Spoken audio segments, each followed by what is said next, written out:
All right, part 2 for the discoveries at Assaif and Deir al-Bahri because there were too many photos to go through in just one video.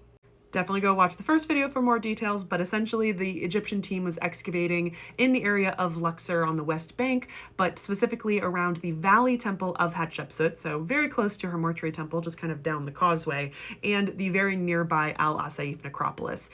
This was kind of the most significant find of this excavation, which is the tomb of Jehudi Mes, who was an 18th dynasty noble who served as the overseer of the palace under Queen Tedi Sheri, who was the grandmother of Ahmose I.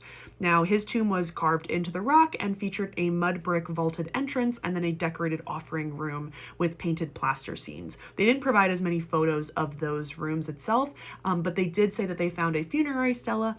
I'm assuming it's this one, but there's another picture of a stela that looks very similar, and they never label the photos, so what am I supposed to do? That's pretty much everything they found, but let's just go through all of the random photos of the tons of different artifacts they found in all different places. They found these 2 stones. The previous one, I'm not sure what the text says, but this one here is the cartouche of Hatshepsut's throne name, Ma'at Ka-Re. Obviously, they found countless pottery. It looks like they actually did a lot of repairing of the pottery, which is even cooler. This potentially is from one of the tombs that actually had like plastered or like decorated walls. It's kind of unclear if they've leaned this piece of stone up against for the little exhibition they did, or if this is permanently inset there. But you can see it's a gentleman with a perfume cone on his head at an offering table. Unclear which god he's standing in front of. This is one of the more interesting offering plates I've ever seen. I believe it obviously is supposed to be some sort of bull, so it might be Hathor-esque. And then the little lumps are supposed to be other pieces of food, and you would fill this with water as a symbolic way of offering up those things to the deceased person. So many horse heads, obviously post New Kingdom when horses were introduced into Egypt.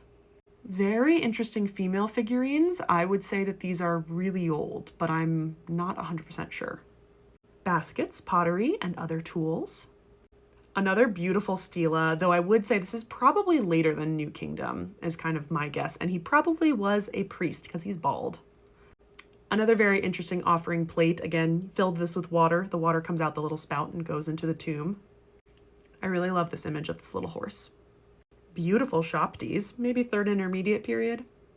And look at these shopties, they have little coffins. As always, we gotta thank the team.